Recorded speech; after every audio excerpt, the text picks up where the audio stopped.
If I had to start from zero today in the UK, and my goal was to build my first £100,000 as quickly and realistically as possible, this is the exact plan I would follow. Because after 25 years of investing, here's what I've learned. Most people never reach their first 100k. Not because they don't earn enough, it's normally because nobody ever teaches them about money or investing.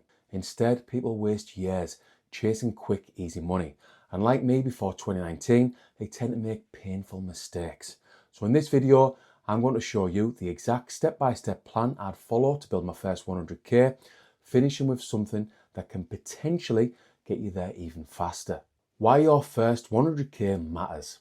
Why not 50k? Why not a million? Because the first 100k is the hardest. Honestly, brutally hard. And if you've ever tried building wealth before, you'll know exactly what I'm talking about. In the beginning, progress feels painfully slow. You save 500, then 1,000, then 5,000, and it still feels like nothing has changed, nothing's happening. Meanwhile, inflation is still rising and much higher than most people think because of currency debasement. The cost of living is a joke. Your gas bill is the gift that keeps giving, and every month something else goes wrong, goes tits up. Car repairs, boiler breaks, insurance goes up, council tax goes up, food prices go up, and it feels like you're running on a treadmill. But if you can make a few tweaks, something starts happening. Once you start investing consistently, compounding kicks in. And this is when money begins to snowball. At first, you're doing all the heavy lifting, all the work, but eventually your investments start helping. Let me show you what I mean. If you invested £500 a month into a global low-cost index fund averaging around 10% returns, after 10 years, you would have roughly £103,000. There's one thing I want you to take away from this full video. It's the power, the importance of compound interest. It's hugely important. Once you cross that first 100k, everything accelerates because now growth starts becoming meaningful. A 10% year on 2,000 feels tiny, but a 10% year on 100,000, that's a bit different. That's £10,000 earned for doing pretty much nothing. Imagine you had £1 million after investing for like 25 years. That 10% year would get you £100,000. Just to be transparent, I'm keeping the maths very simple. If you have any specific questions relating to investing or anything in this video, ask away in the comments. Now, I could ramble on about how to stop the financial leaks and go into personal finance in detail because it is important, but I don't want to bore you. So I'll just say this before we get into the info about how to get to 100k. Basically, look through your bank statements and work on your personal finances so you actually have money to invest. Before you invest, build a cash buffer of 3 to 6 months. This is massive because it removes emotions that can and probably will cause you loads of problems as an investor. One last thing before we get to 100k, this isn't financial advice, but I do have a lot of experience and I do actually care. The UK 100k system. This is an example of what you could do based on experience and the hundreds of books I've read since 2019. Step 1, workplace pension. If this applies, first get the employer match, always, because it's free money.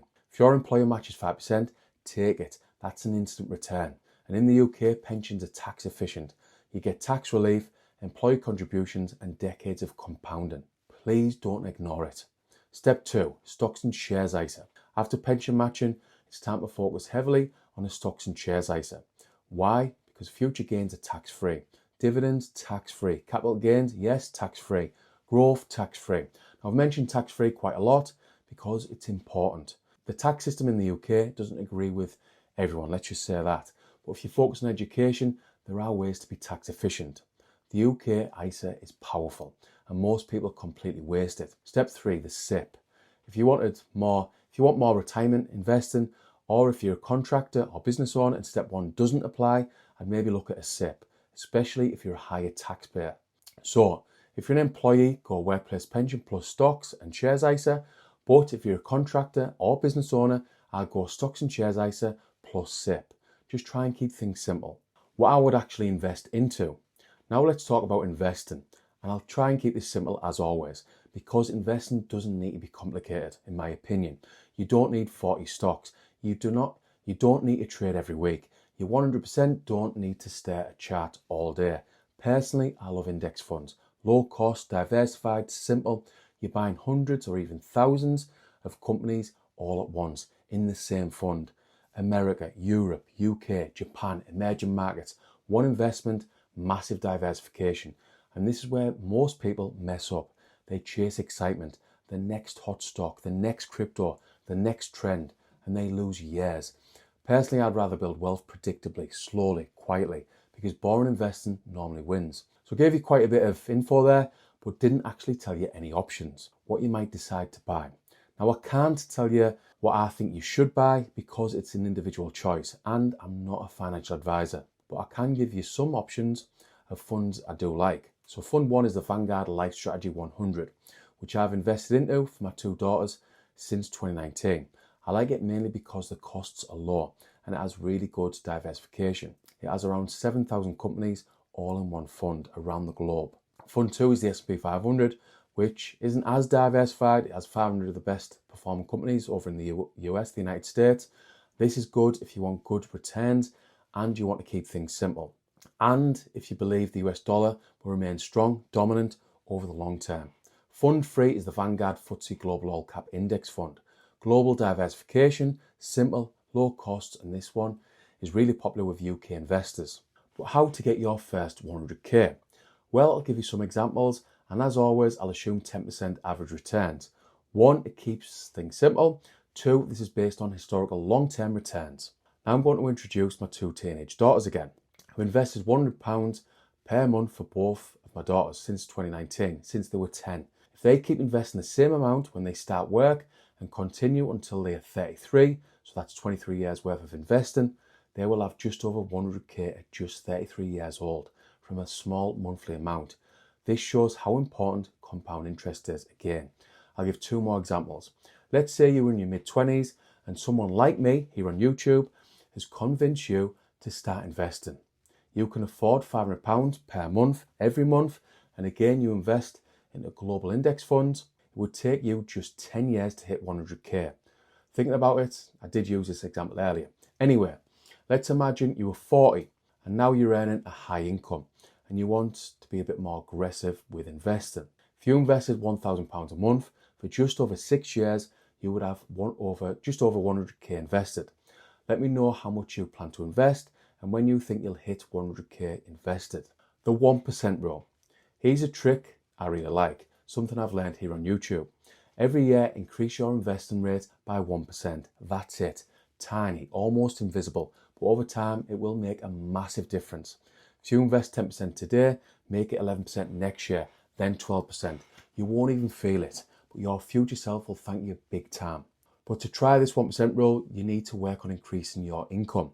Let's say you're a daft 30-year-old lad and you go from 3k per month to 6k a month in income. Your lass is busting your balls to move to a bigger house with a bigger kitchen, all the rest of it. Please resist your misses or future misses. Don't let lifestyle creep kick in. If you get an increase in income, focus on investing first. If you read some of the books I've read since 2019, I can almost guarantee you would put investing over lifestyle creep, 100%. This is, by the way, me talking about myself in my early 30s, because I was encouraged to buy the bigger house with the bigger kitchen, get the latest car, go on more holidays, blah, blah. But if I knew what I know now, I would have honestly focused on investing more instead of getting the bigger house, the better car, etc. Summary. Building your first 100k is not about luck. It's not really about intelligence. It's definitely not about timing the market. It's about systems, consistency, patience, and avoiding stupid mistakes. Because once you hit that first 100k, everything changes. So here's my question for you. What's the biggest thing holding you back, stopping you from reaching your first 100k? Let me know in the comments. And if you want to learn how to invest step by step in the stock market with low cost global index funds, see below for a 5-part plan that will help you step by step.